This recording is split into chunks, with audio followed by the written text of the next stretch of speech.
everyone. I'm Victoria Chang, founder of Subnerd TV and creative producer of Jeff Festival Singapore.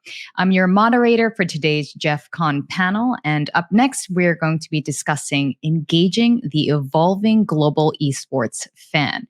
So today on our esteemed panel, we have three speakers. We have Chester King, the Vice President of the Global Esports Federation, Flo Gutierrez, the Director of Global Esports at Razer, and Mckelly Atisani, co-founder and CBO of Faceit. So welcome, gentlemen. I know before we really dive deep into this, let's have our audience get to know you all a little bit better. Maybe we can have some self-introductions, maybe include if you're an esports gamer yourself and which games you're a fan of. Maybe we can start with you, Flo. Okay. Happy to open the call then. I'm Flo Gutierrez. You nailed my last name. I really like that. I'm a Spanish guy lost in France. I spent some time in Austria, some time in Japan, and I've been working in esports for the last 10 years. I'm currently as you mentioned, global esports director for Razer, which is a super inspiring thing for me now. And I spent out of my 10 years, 7 at Red Bull, building the whole global esports and gaming strategy for the brand. So yeah, it's a pleasure to be here today and talk about that very interesting topic, actually. Thanks. Do you play any esports games yourself? Yeah, I forgot that part of the question. I played a lot of StarCraft 2. I played some CSGO 1.6 back in the days. I'm older than I look like. I never could really make it to be a pro because I'm too Spanish for that. I'm too hot-blooded. I get really angry when I lose. So I took another path. I just decided to work within the whole esports environment and help people and teams and organizations and brand to really nail that down. But no, I still play. I play more on mobile now. But yeah, no, I'm a avid gamer for sure. Yeah, great. Some of those titles, it kind of does say the generation that we're from. How about yourself, Chester? Yeah, so hi, everyone. I'm Chester King, based in the UK. So I've kind of shown my age here. I've had about 30 years in business. I've worked in sport and the last 6 years in esports. So set up the British Esports Association, which is our not-for-profit body. I'm a member of the IOC, the Olympics Esports and Gaming Group. Very honored to be part of these guys, the Global Esports Federation, and then wearing their volunteer roles as well as working for the British government on esports education. And then commercially, I'm a co-owner of the London Royal Ravens, which is the UK franchise for Call of Duty. And I'm a co-owner of a League of Legends male and female team and a Rocket League team. And our partner is Williams Formula One, Williams Racing.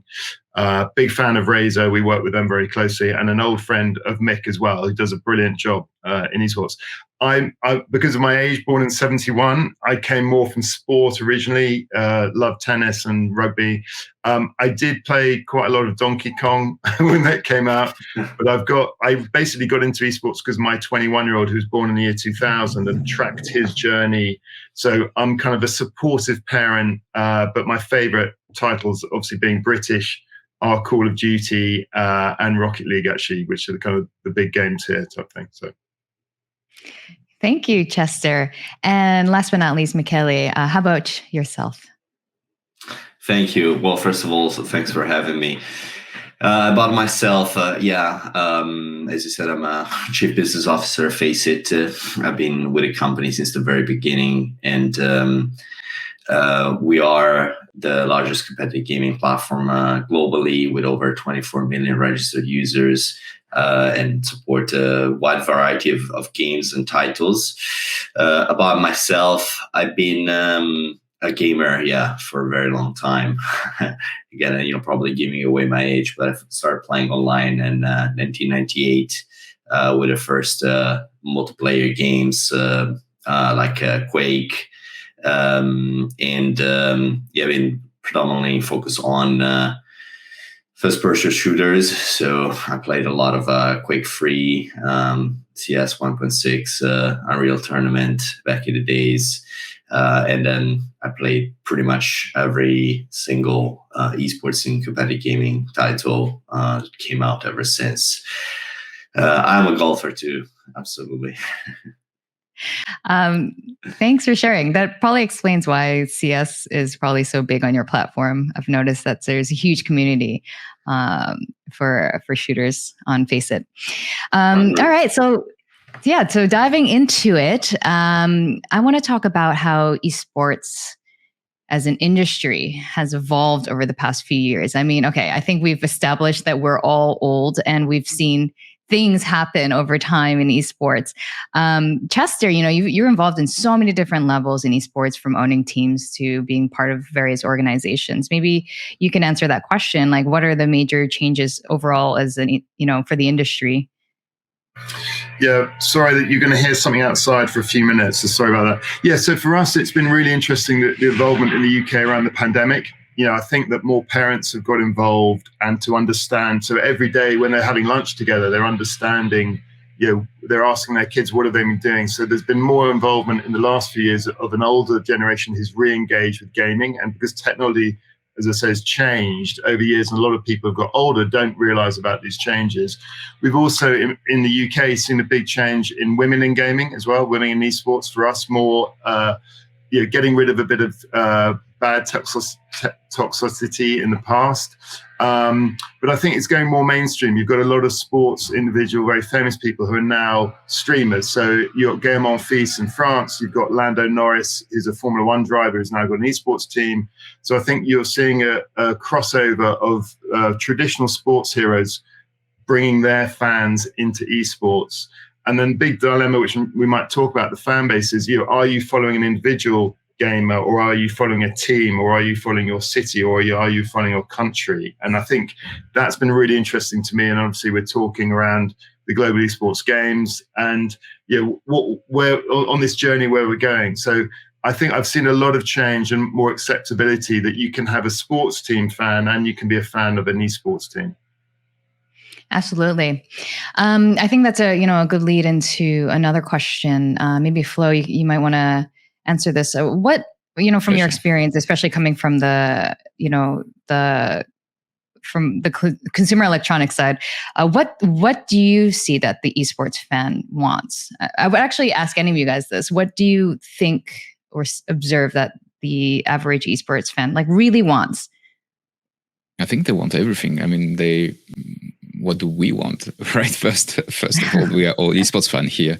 If I look at what I want, with also the way I saw the whole esports landscape evolve over the last years, the only thing that remained the same is every year people telling me that the esports bubble will collapse at some point and die, which didn't happen and will not happen. Sorry, guys, if you think that. No one here thinks that, but some people around. No, I didn't know that was a thing. Yeah, it is. I mean, sometimes I still see people that tell me that this will stop at some point. Anyway, it won't. Sorry, spoiler alert. It will keep growing.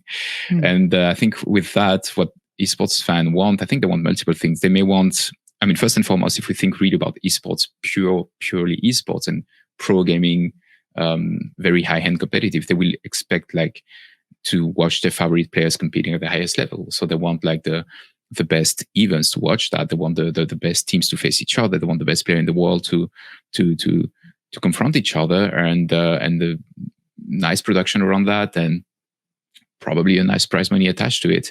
But that's the first thing you want when you follow the sports or the discipline for what it is. The thing is that a lot of our audience is also playing the game, so they want a chance also maybe to become this next player. And one thing I've noticed over the last year, and I wanted to add that to the previous question, is that I think something developed that we didn't really anticipate, which is the whole esportainment part of it. I'm not a pro player, I'm an entertainer. I can do something around esports, not being the best player in the world. And so that opened new path to kids who are really into gaming and esports and want to really leave a mark behind them. So, if getting back to what they want, and they probably want to be entertain people also. They want to have fun, and they want to be the highest performers out there, which is no matter if they're streaming or playing to win titles. And it's great insight. Mckelly, you've adopted an interesting approach. As Flo mentioned, we think of esports, we think of the events that are happening, but you've taken a completely different approach with your platform. Can you maybe talk about that a bit and why you've chosen to, take that angle? Do you think this is the way to reach out to the esports audience? Yeah, we think it is. It's the whole reason why we started the company about 10 years ago. We saw an opportunity as everyone in esports was really focused on physical events, while no one was building a digital product to bring the community together and really put all this esports fans and this esports community under, say, one roof. So that's where we saw an opportunity. And I think it's linked to your previous question of what the esports fans want, right? They want experiences that are generally built for their passion for esports and gaming. And really our role as a company, as a business, is to deliver those experiences, whether that's a place to face it, to connect and play tournaments and competitions, whether that's let's say a place where they can socialize and spend time together as a community, or content and stories that we can deliver to them. I think starting with the first point, where obviously Face It is a pretty unique position in the landscape, being the largest platform for competitive play.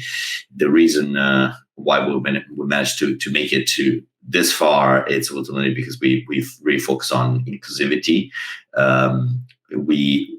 Esports is has a tremendous advantage compared to some of the traditional sports, for example, is that you can get people together much easily because it's digital, it's online. So we can really facilitate getting people together that are like-minded, share the same passion.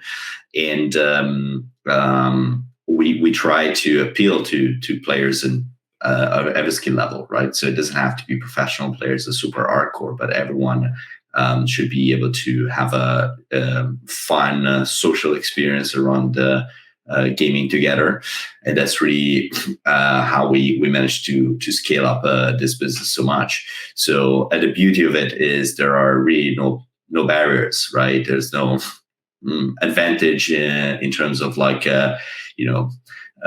genre or sexual orientation or income. Everyone is equal. It's probably the most meritocratic sport in the world, and so it's really part of our mission to try to keep it this way, and also support it with the right type of measures. So Chester mentioned toxicity. Like, we invested really heavily in anti-toxicity technology on our platform to make it even more inclusive, and things like anti-cheating and so on.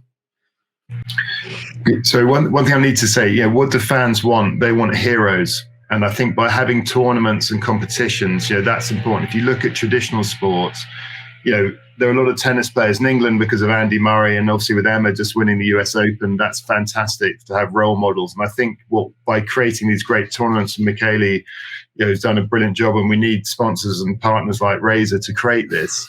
That's what we need. And at the moment, in a lot of countries, there aren't heroes within those countries. And I think by having these big tournaments, online and live, that's what we're going to generate. So for us, wearing my British esports hat, we're trying to create British champions that become global heroes. And that's the journey that we're on, which we're taking at a school level and going up. So we have a national tournament for schools and colleges to create local national heroes to then go on. So I think, as I say, what the fans want is they want a hero, but it's at the moment, where is that hero from? No, that's great. I completely agree. I think that is really, it's like sports. I mean, that's besides the skill in each of the players, having heroes, I think, really has pushed certain games. And that's why certain games titles are more popular, and it's really about the players. And as you mentioned, these big tournaments, these major events are a big part of the hype of this industry. Do you see events being the main source of this hype and reaching out to audiences? This is to start? an open-ended question. Are events the only way to reach out to the audience is sort of what I'm asking. Yep. No, it's not the only way. Obviously, we've seen through the pandemic that esports is super resilient, being digital first. We're always connected. It's 24/7. And certainly like events are not the only way. At the same time, as Chester said, they create a spectacle and they create a level of aspiration that is really critical in order to give the motivation to all the young players and the aspiring professionals, and really creates this big events and these big moments create the storylines that everyone will be inspired from. So they do have a critical role in the development of the esports ecosystem. We all love to, be in an arena with the 10,000, 20,000 screaming fans and, having this giant stages with these players walking on the stages like heroes. And we love to, also go behind the scene and have those human interest story and understand some of those incredible stories where, some of those players maybe come from very difficult backgrounds and, difficult familiar situations and so on. And gaming and esports were actually an opportunity to redeem themselves and become global superstars and also make a lot of money in the process. So yeah, we do need those as well. I mean, sorry, so from my point of view, I worked at Wembley Stadium for 10 years for the FA, and the buzz of being at an FA Cup final is incredible. And Faceit ran the biggest esports tournament so far in the UK at Wembley Arena, so next door to the stadium, in October 2018. They had 30,000 fans over 3 days. They had an incredible trumpeter or bugler at the beginning. I mean, the buzz, I've got personal videos, and I was very lucky to be there for the finals. It was incredible, and people talk about that event even now. And the pandemic, obviously, unfortunately, stopped that momentum. And we last year ran the biggest event in the UK, which is in the Copper Box, which was in the Olympic Park. So we're reusing Sporting Arena for the Call of Duty home series for the London Royal Ravens. And I can't tell you, when London beat New York 3-2 in the final on the Saturday night, it was so buzzy, and everyone was amazed at the reaction of the crowd. So I think it is good to have that, but obviously 99% of people are watching it online. But I think when people talk about it, and for us, depending on the esport, there's a different atmosphere, right? So some of the shooter games is a bit like in the UK, darts is really popular, and it's a bit of a drinking culture, let's say, for the older crowd. The buzz of that and the camaraderie in the community is incredible. So I'm not saying that the pandemic, has we've been very resilient. I think live events are important. I don't think they're the most important though, but I think it adds to this whole thing. But I think, as I say, I'm really excited that hopefully we can get things going again. But yeah, as I say, it's, if you haven't been to live event, anyone watching this, when they get going, please go, because they're really exciting. I just want to add a little thing here, because we talked earlier about what esports fans want, and we all agree more or less on the fact that they want experience. And I'm a big event fan. I really like, and I really have a deep love for offline event. And I've spent so much time building some of these events for Red Bull, and I'm looking forward to doing the same for Razer. Because one thing happens with an offline event, and you mentioned that Chester, is that it just puts all your senses, all your feeling together. So you're sitting in an arena, you can like feel the vibes of the crowd. You can hear people shouting. You can witness the victory of your favorite team or the lose of it. And that all these kind of signals getting to your brain, they will imprint forever a certain image of something that you experience. And with all the respect I have for all the online events that are great for the audience, for people to really to play in a regular basis and spend some time playing games, it's harder to feel that within an online competition or even witnessing that from home. So as you said, I've definitely, if no one here, whoever watched that, never really attended a live offline esports event, please go there and witness what it can create and what kind of memories then it can give you, because it's like your first kiss or the first time you get drunk. It's super, super unique, and you remember that forever. I love that analogy. That's exactly how I felt when I went to my first big esports tournament, and exactly that feeling that, like, from the inside, you're just welled up with excitement to be there. And over a game, like a video game rather. With that said, I know we definitely all enjoy being there because we're gamers or we enjoy the game. How has the fan base changed over the past decade over the course of these events? Is it just made up of gamers now? Do you think these events are appealing to people who don't necessarily play the games? There is I take that one. Sorry, I pass it to you after. I think it's quite interesting when I try to think about that, to remember myself how esports was in 2011, because that was 10 years ago. And so I did some research, and 10 years ago, we had things like MLG, GSL that are not existing anymore. Big events like that. Still, we also had some stuff like even the Cyber Games, I believe, 2011. But all the tournaments like IEM were still there.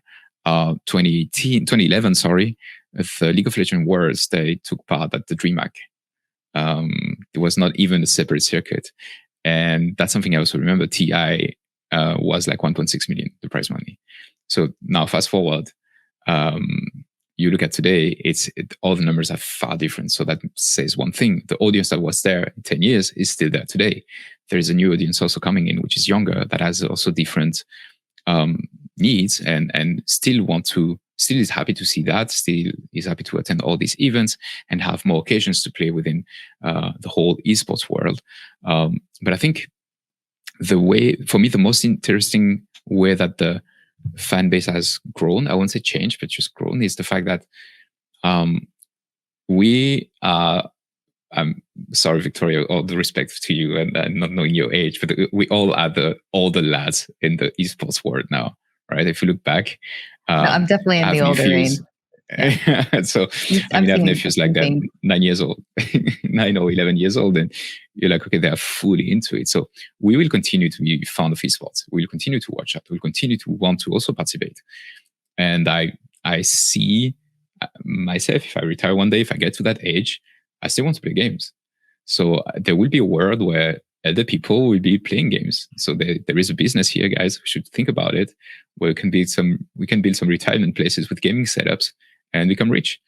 So it's a thing. The only way the audience will develop is just because one day we'll look back and there will be only gamers in the world. Only because it becomes as natural as playing football for kids or doing some music at school. It's just part of the whole education that we have today. Yeah, I agree. I think it's a generational shift I've been experiencing directly. Like when I started playing online, I remember it was a very small community. In the early 2000s, they were really like a couple of thousand people in Europe. They were really engaged with esports, and almost like everyone knew each other. That's why it's fun, because some of the people that work in the industry now I've known since over 20 years, because we were friends online back then, and the reality is, it's been expanding so quickly and radically. I think there's a number of phenomenon.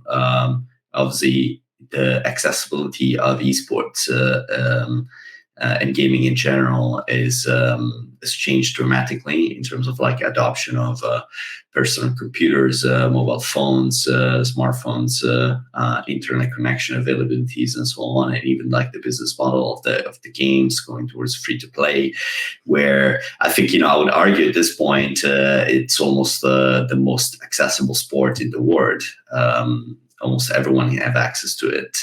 And then, of course, there's been a generational shift as well, where I remember that when I was going to LAN parties and events 20 years ago, my family certainly, and maybe some of my friends as well, were looking at me as some sort of weirdo or nerd, right? It wasn't very common, very socially accepted, so to say. But not like right now, for example, for younger generations, absolutely normal.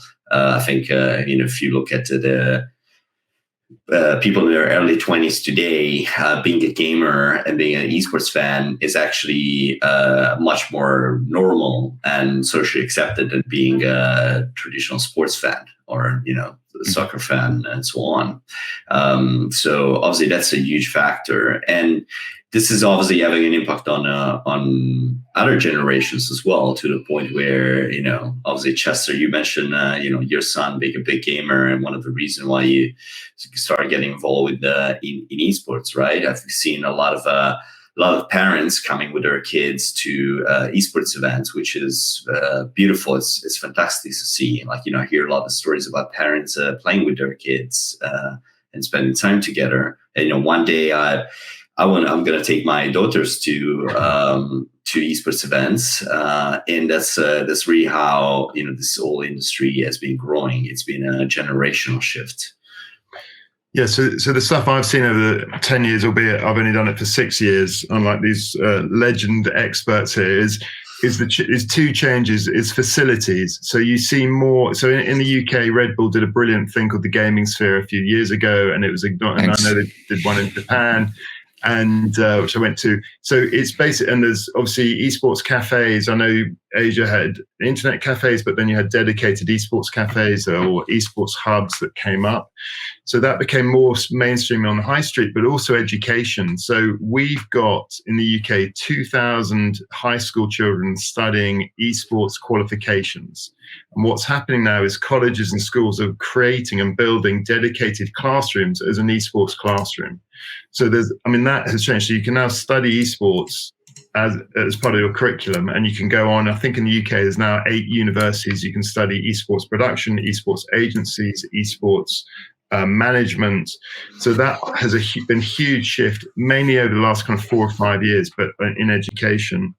So that's just becoming more mainstream. And then the other one is this kind of, as I said earlier, is this emergence or acceptability of sport into esports. And I know there's an argument about esports is a sport, but if you look in the UK, every Premier League team has an esports team. Every Formula One team has an esports team.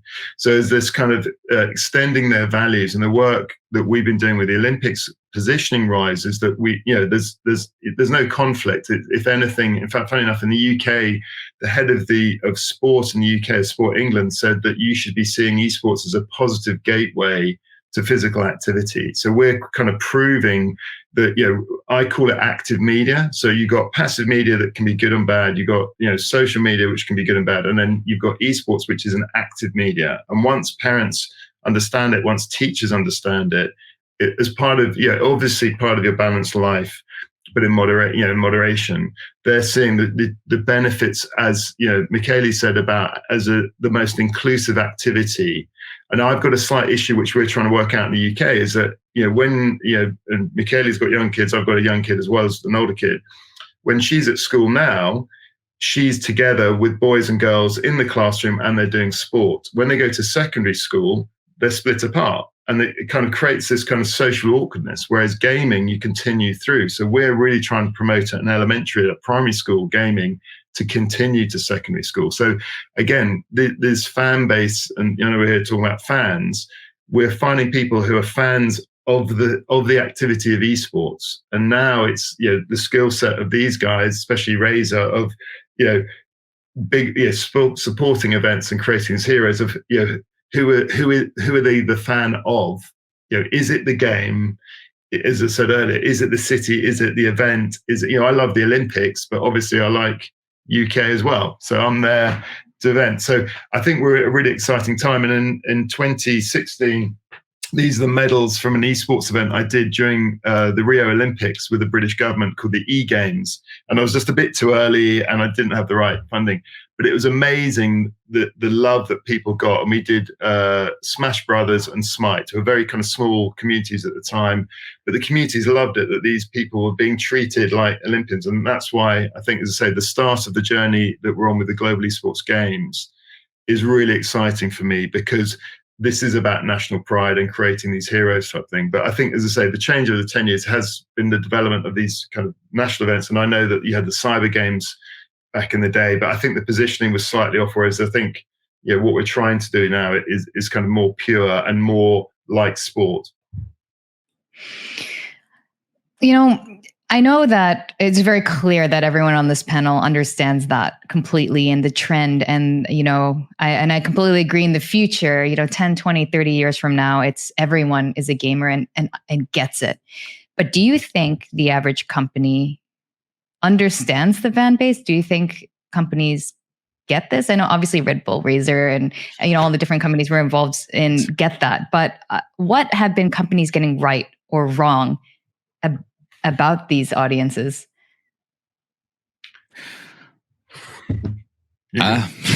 Should I? You should go first. Okay, I open the path. Like in all movie, if I die first, then you follow it. No, I think it's all a matter of. When I started 10 years ago, I joined a company that saw something in esports and gaming, but didn't really get it back in the days. They were like, okay, we need someone to tell us how this can work. And what I found was definitely a place where there was like the esports core fan, as Mckelly mentioned, like, this same group of people playing together and organizing all the stuff and having fun and wanting to grow the whole path. And then big brands starting looking at that and a kind of fear in the middle, saying, oh, we don't want to talk to them, or they will change that, or they will really alter the whole view of what esports is. So I think one thing that brands must understand and do, and thanks Chester for the gaming sphere compliment in UK. I'm glad that this project that I have pulled out of the ground is still there and still working well. But one thing that is, for me, a key component for brand success in esports and gaming is credibility and authenticity. You have to do what the audience, what the gamers want, right? You cannot come and try to really put them in a space that they don't belong. I remember some years ago, I won't say the name of the company, but I was at Red Bull and we talked about the partnership with the big media brand, and they told me and that they had a clear plan what they wanted to do with esports, and they wanted people to come to places, to arena, and to pay like $150 per ticket to just watch some random guys playing, and they would do then selling a ton of merchandising around brands that kind of IP that didn't really exist, and they just really wanted to squeeze every drop of a fan. That it was quite the opposite back in the days. I'm talking like was 2015, and I made it clear to them like, hey, I'm sorry if this is your positioning. First, I don't want to work with you, and second, you will probably fail in this space because this is not what the space wants, neither what it needs. They tried, and they definitely started and stopped the whole esports initiative within 6 months. So what we see today is that because we all grew and you have more esports is really cool, and more people are really interested into that and curious about it in the positive way, not like curious because, oh, there is some money we can make out of that. There is a slightly and even a far better understanding of what companies can do and can bring to the table. Versus what it could have been some years ago, where it was like, oh, the young audience is watching games. We need to be part of that. We need to own that. Not even thinking about what they could do to just maintain, grow, and really help this audience to pursue the efforts to become what it is today, which is one of the biggest source of entertainment in the world, or as Mckelly mentioned, like probably the most inclusive sports ever existing. So I think today if companies don't really get what esports is, at least the esports community know what they can ask to this company, and they know what they need from them. So it's all the matter for me too, and whatever I've been doing before and whatever I'm doing now at Razer, I'm also part of this community, and I don't want someone on Twitter and Instagram to ping me like, hey, what have you been doing here? What is this shit that Razer is doing, right? I don't want to be that. I want to do things that resonate and help the whole sustainability of the esports field.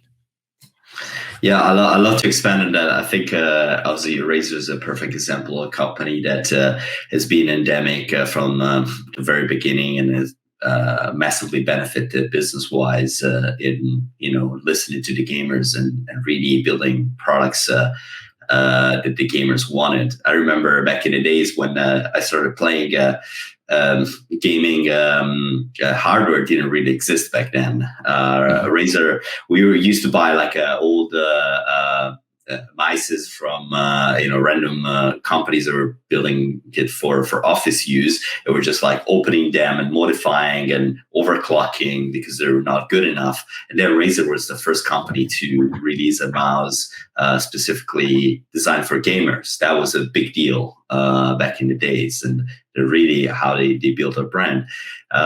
So I think, there are huge opportunities for brands in this space, because this is a massive audience. They're really engaged and passionate. They're very influential as well.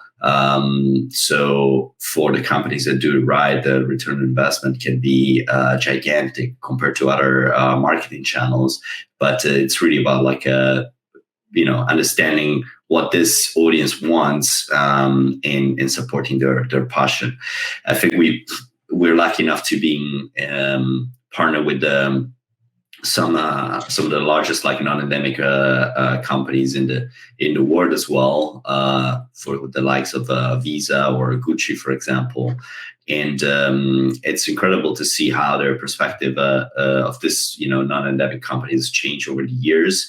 While at the beginning they were coming in and just trying to rely on maybe what worked for them in traditional sports, or maybe just relying on some giant advertising agency that were telling them do something cool and flashy, but without necessarily understanding the culture, the language, and let's say the community. And a lot of these brands failed pretty miserably, and in some cases the results were more damaging than positive for them.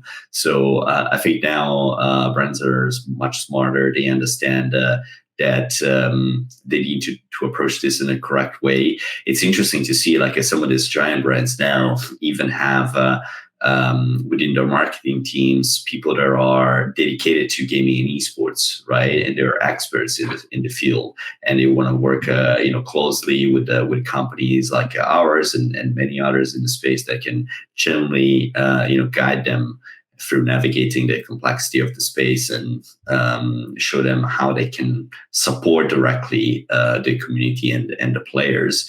And I'll say, from our perspective, when we talk about partnership with brands, the vast majority of our time is spent, educating them on the space and really helping them channel their, let's say, their resources in ways that ultimately will help the whole community and the ecosystem grow. And what we've seen so far in terms of results is phenomenal. The ones that do it properly all tell us that gaming and esports are by far the best areas of investment for a company in terms of marketing and ROI. Yeah, so I've got three things that happens with companies. Is one, there's not enough data given to these companies compared to like sports. So the problem with esports is because everyone uses the term esports, actually each publisher is controlling all their data. Excuse me, and it's quite hard to get data from Twitch. So data is a problem for some of these companies trying to actually get access to data. How many female gamers are there? How many guys are over a certain age? It's very different to sport, where they're kind of comparing us to traditional sport. The other challenge, I think, for companies is around planning. So everyone knows when the FA Cup is, everyone knows when Wimbledon is, everyone knows when the F1 is. But traditionally in esports, the organisation of events has been very, the planning ahead of time isn't as advanced. So you've got people in brands who are trying to lock in their sponsorship budget, and they're going, right, I need to plan next year. Tell me when the next season of this starts, or when is this? And unfortunately, esports, in my opinion, has got a lot better. But traditionally, it was quite last minute on organising events because you can do it quite traditionally. And then also within companies, I think there's an age. The people that have got the people of influence to decide where the marketing budget goes or the sponsorship budget goes. If they're a certain age who may have missed out on the esports journey, or they're not a gamer, or they don't have kids or grandchildren who are gamers, they might not be aware of it. And I've spoken to a lot of brands where the individual has had no touch with esports at all. You know, my son is 21 now. I saw him playing games from 7, 8. So this whole journey, has been incredible. So I think buying the Razer laptop in whenever it was 18, 19 was like the biggest event for my son of all time. And I lived and breathed his journey about esports. So if someone came to me and I was working for a brand to be involved in esports, then obviously I'd want to do it. But there are people that have come from traditional sport that aren't aware of it. Absolutely. We spoke about different approaches to these fans. Events was a big one, and and the impact that has on the esports and gaming community, or creating this fan base around certain products.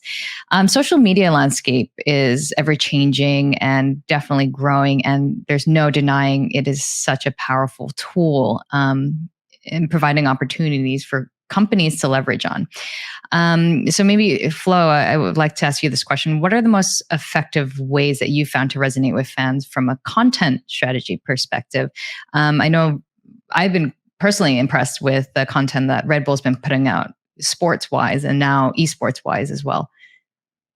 Oh, thanks. No, it's I think here it's also connecting a bit with what I mentioned before, right? It's obviously always trying to showcase the credibility of what people are doing and the authenticity of what they're doing, and give some love to this community. When in 2012 and 2013, you could find already a lot of content on the esports side of things that were really just purely gameplay or purely replays of final or purely, competitive, very hard to understand move for people who were not really into it. If you come and you start telling the story of the player, if you start telling him, I think Mckelly mentioned earlier, so what the struggle they had in life, or where they come from, how they qualify. If you put some different words in the mouth of the casters, of people just who know who the kid is there.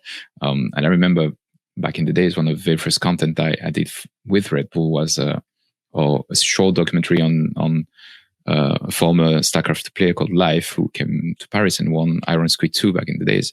And it was probably the first time that Red Bull came with a content that really addressed the story of the player and the journey he went through, and explained that in a kind of casual way, but still respecting the whole thing. And it blew up. Like, people really liked it. And so then after, it all goes to really adapting to what the community wants and needs. Today, you will see all the professional teams, they provide storytelling about the teams, the victory of the teams, the path to success or the path to victory or whatever.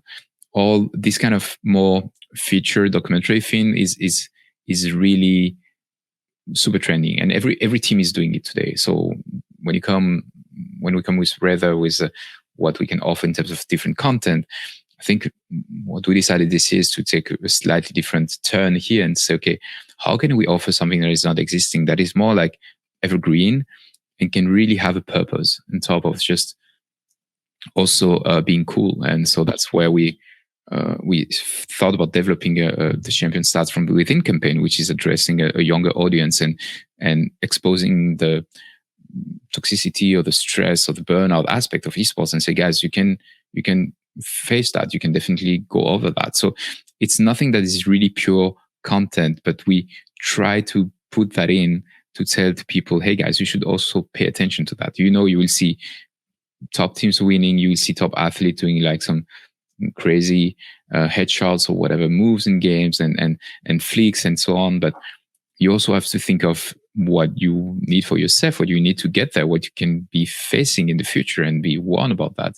And social media here is a big play because it, for the best or for the worst, I mean, we all know what social media can trigger towards gamers. If you look at Twitch chat sometimes during competitions, it's like, I mean, the way I make fun of that is I always try to picture people shouting what they're writing. So I imagine like an audience of people, and it's like a wet market. Like everyone is shouting something, and no one really cares about that. But when you're a player and you maybe lose a final, and then you get like tons of messages online that you're the worst, and now even today people saying I lost some money because of you, because there's some betting system and so on. You have to mentally be ready to receive that, or just pass on and say, I don't need that. So I think we have to. That's where the whole community and the whole scene must work hard in order to empower these players and make them understand that this is just some stupid people shouting at the sky, and they don't even need to listen to them. They should listen to what they feel, to what the coach is saying, to what their teammates are saying, to what their relatives are saying. But yeah, we social media has definitely even more now than ever. I mean, we knew the world before social media, and now it's a world where social media is everywhere.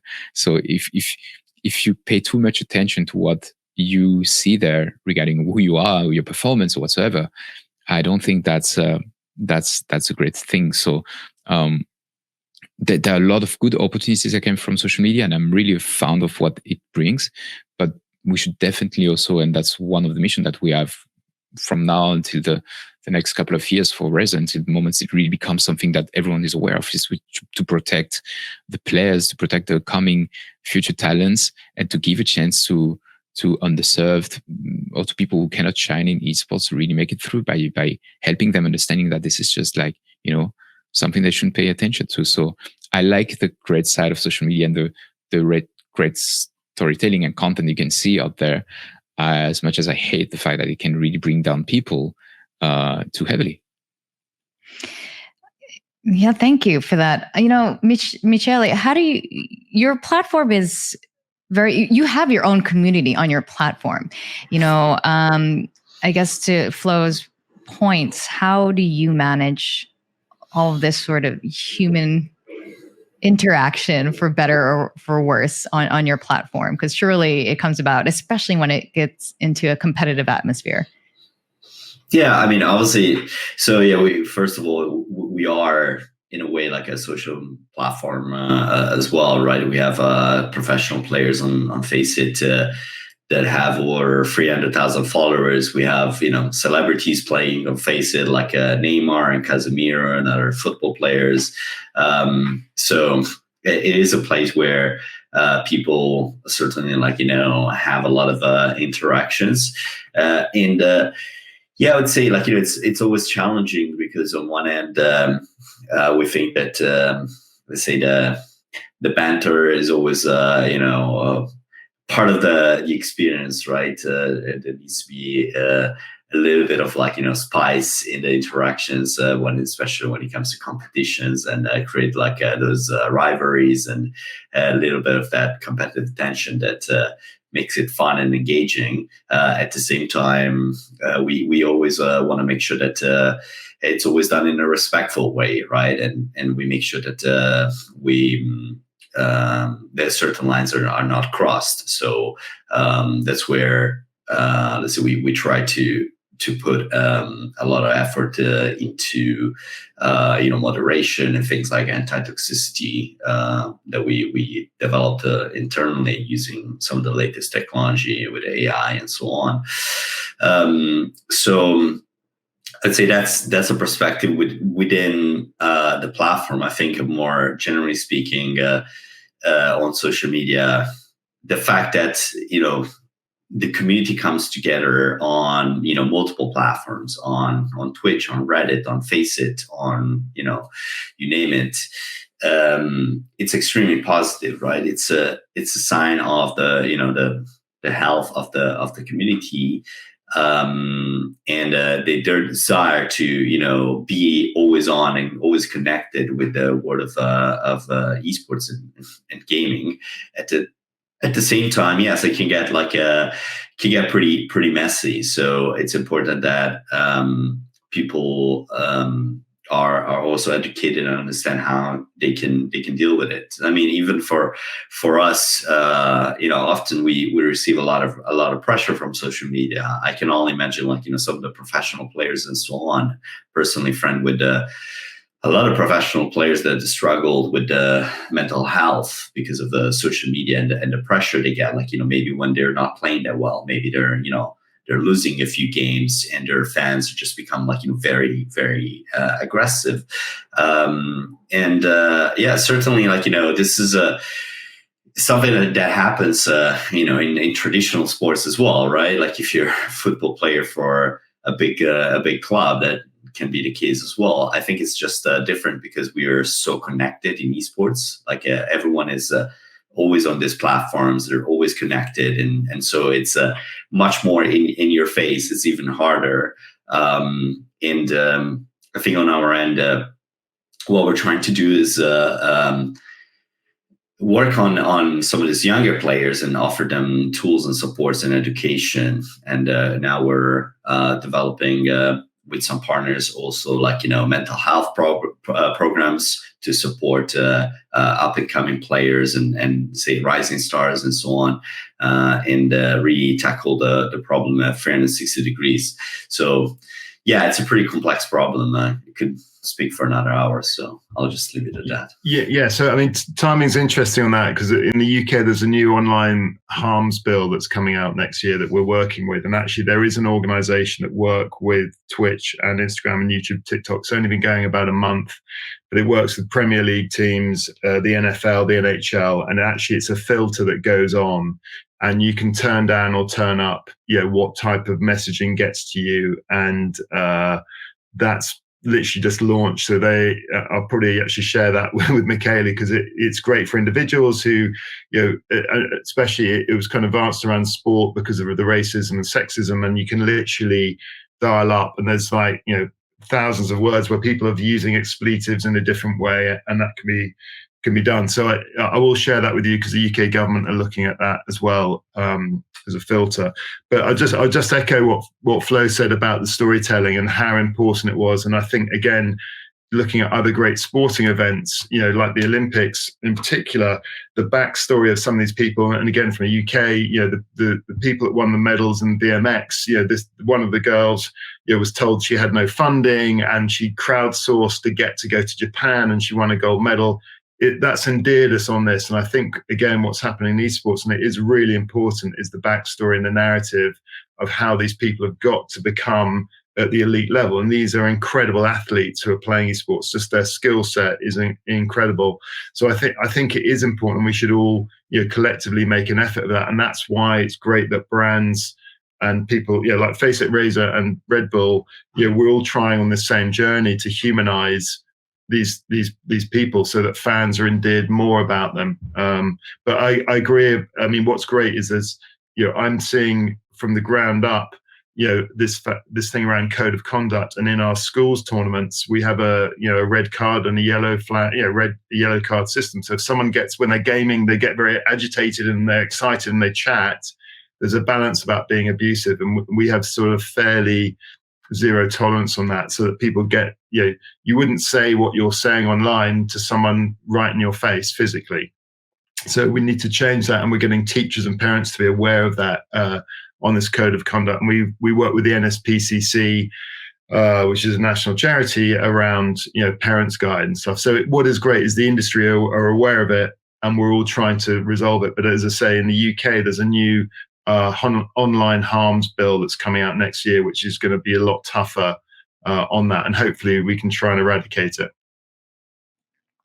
I think on that's just a really great, a great example, speaking of the evolution of the esports fan and the culture, the fact that toxicity is not acceptable anymore. 10 years ago, 15 years ago, it was the norm. It was almost part of the culture to speak that way. So I think these are great points, and I think it's a good thing for the industry as a whole, as more and more eyes focus on it or participate in it. A lot of things are online. Just a quick fun question. Do you think LAN cafes, that was something that we all grew up with. Do you think that will ever make a comeback? Because everything is online now. Do you think there's space for the LAN concepts to ever come back, physically gaming together? Well, you got the Belong stores that, there's a big investment in that, and the guys from the UK have gone to the USA to get that rollout in the UK. We're actually establishing a performance center, so a physical space for people to come with physically buying a space as the national body, and we're going to be using it for training and education. So I think there is the issue is about how you can yield the time and the space and the cost of it. So, but for us in the UK, Belong is a strong brand. I'm not an expert, but definitely people like to get together. Also, gamers, they're not antisocial as some people would like to paint them. So yeah, I think we've seen some interest in gaming. Gamers getting together. I mean, we used to do back in the days in someone's basement or garage. I think there's always be a demand for communities to spend time together and gather. I think it's also connected to somehow different needs in different markets. In some countries, PC bangs and cybercafes are still there; they're still existing. I see that coming back also in France, for instance. You have like a super big thing called Esports, which is like 150 setups. The main problem is the COVID, like the situation not allowing you to go out and play. And obviously you have everything at home that you can play. I'm a big believer of, again, as I said earlier, of people socializing again with gaming and esports. I'm not saying we don't socialize, right? That's the wrong way to put it. I think we just physically socializing and being together in a place to share a moment, share a drink, and play some games casually, which is the way people will consume the PC bangs in South Korea mainly. So I'm a big believer of that kind of space existing now, saying that they have to be PC bangs or they can be part of any cafe or any bars existing out there. That's maybe another way to put it together. So I would love to see more of these spaces. You've got, I mean, what's great is in London, you've got the Razer store. So you've actually got an experience as well. So I know that we've used it, a number of times, which is brilliant. So in a way, you've got brands that will probably create their own one and be able to justify the running costs, I presume. Yeah, I think that the goal is to have a space where you can host multiple things, right? It can be a store, and then you can bring people and have a small event or have a small gathering or have a viewing party for a competition whatsoever. And that's also the premise of spaces like the Razer store, the Red Bull Gaming Sphere, all the locations out there. But I think we're still human. We're still like monkeys who know how to play with fire. So we should get together at some point and enjoy some time. Agreed. As we wrap up our hour together, I'm going to ask a last question for you guys about trends and what the future of reaching out to new fans and retaining the old ones will be, and what your predictions are and approach would be for that. We can start around the table. Or does someone want to go first? Oh, Chester. Okay, so I think what we are seeing is there's going to be definitely like a vets tour or a vets gaming, because you've got older guys who don't really want to game with 20-year-olds because they think they're going to lose because of reaction times. And what's interesting, actually, Jan from Razer has already challenged us in the UK to start thinking about how we can establish kind of different age groups around gaming. And then the other trend that we are promoting is actually going younger as well. So I think we're going to try, like traditional sport, where you have a multi-layer ecosystem. At the moment, it's you got the top-heavy pros, and then you've got kind of very amateurs. And I think, again, what Faceit are doing already are trying to establish these different categories. So my prediction is that more people be gaming, and as they get older, as Flo said, they'll carry on gaming and playing gaming. So that the kind of the middle that isn't really being, in my opinion, well resourced across each esports title will fatten out, like in traditional sport where you've got like Sunday football and stuff like that. I think you'll see more competitive leagues and levels, divisions happening as we get older. Yeah, I think it's a generational shift, right? We've been talking about it. The process is irreversible at this point, and it's just going to be continued as there's more infrastructure being built, more online infrastructure, physical infrastructure, events, tournaments, opportunities, and scholarships, and All of this is already happening across the board. I think we've seen already huge acceleration of the growth of esports during COVID, when people were stuck at home and they had a lot more free time to spend gaming and online. And ultimately, I think, we just need to keep working on interesting projects to build that infrastructure that supports gaming and esports. While in terms of audience, I think that the number will keep going in the right direction. I think the only additional piece that we can focus on, a bit like when we were talking about, is creating more of those human interest stories and the storytelling around some of the players, and the space will ultimately help bring in new audiences to and new fans to esports. I think, I call it the Formula One Drive to Survive effect, right? You've seen Formula One almost doubling their ratings in the US, where it wasn't a very popular sport, but now all of a sudden it's becoming a popular sport. And that also mostly because of the Netflix series, where they had an opportunity to create interest around all the drivers and the circuit and the main let's say personalities involved with the sport. And now all of a sudden people that didn't care about the sport before care about it. So that's definitely an area where we can do a better job collectively in esports, and could yield really impressive results in terms of like creating new fans and bringing people closer to the sport. Well Should I add said. something? Only if you have something to add, about reaching out to old fans and new. Yeah, I mean, very quickly, just on what I'm seeing like over the last couple of months, because I don't know if it's because I'm getting older and older, but I see things and trends coming faster than ever, and things like right now, I mean, NFT are all over the place, and metaverse is all over the place.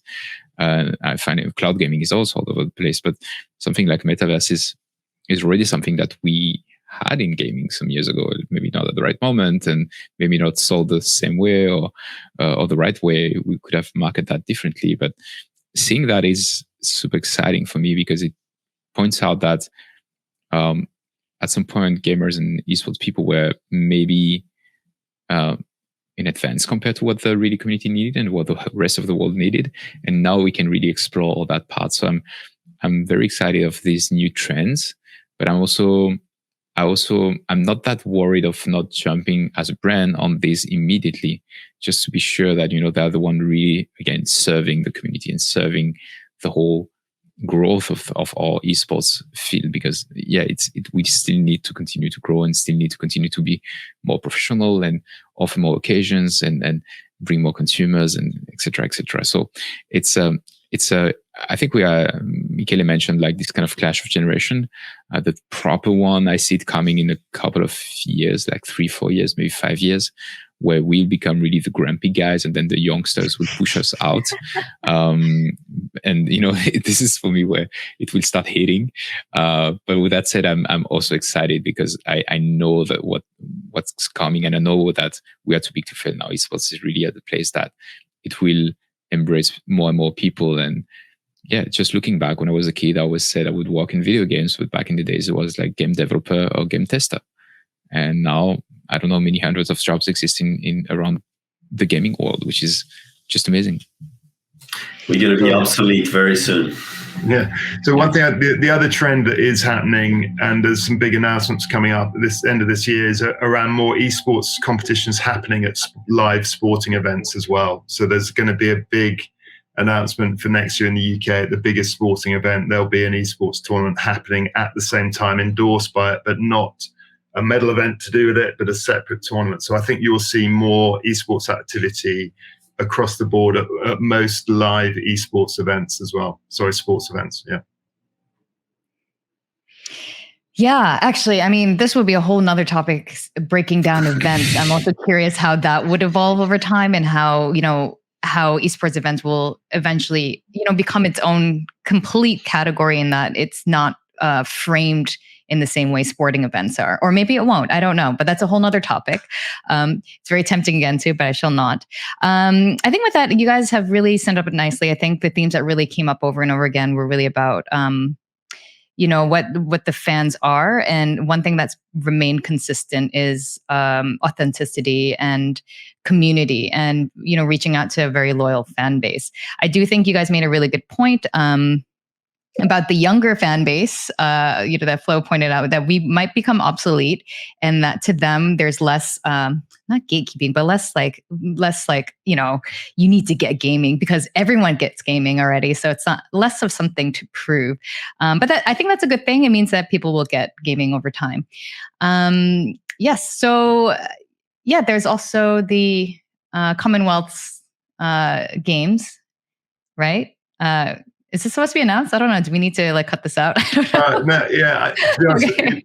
No, but I think it will be announced just before we go live. So, maybe we keep that. We'll edit this tiny bit out. So anyway. Okay. Why don't you go say a piece about that, and they can choose to keep it in or not. Yeah. Yeah. So basically, there's an announcement that during the Commonwealth Games Federation and the Global Esports Federation have agreed to create the Commonwealth Esports Championships. It's going to be happening live in Birmingham. Hopefully, Face It will be there producing it. So really excited that they've acknowledged that event, and it'll be happening as a regular thing. And as we talked about, I personally can see in future Olympics as well, there'll be a kind of an increase in what happened this year in Tokyo around the virtual esports tournaments. Great. Yep. They can keep that in or not. Yeah, great.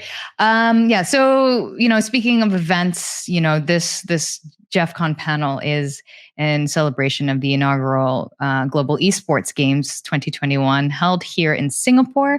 I think a couple of you guys will be flying in, so hopefully I'll see you in person at a safe 1 meter distance.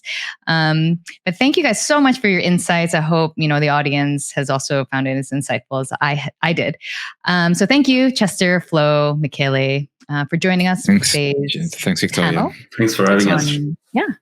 I'm looking forward to this weekend's GEG. I'll see you guys around. Yep. Bye-bye. There. Thank you. Sure. Cheers. Bye-bye. Good luck, everyone.